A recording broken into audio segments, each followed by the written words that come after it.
Ազգային ամոթ է մեզ համար դա, ուղղակի ազգային ամոթ է։ Եվ սրանց էս ամեն օր խաղաղություն ասելը ինչ որ հիմք կունենար, եթե այս պահի մենք այնտեղ չունենայինք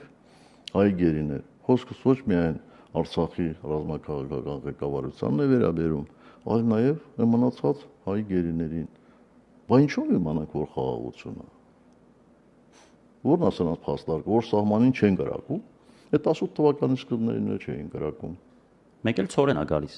Ես դեմ չեմ, որ Ադրբեջանով ցորեն էլ գա, բենզին էլ գա,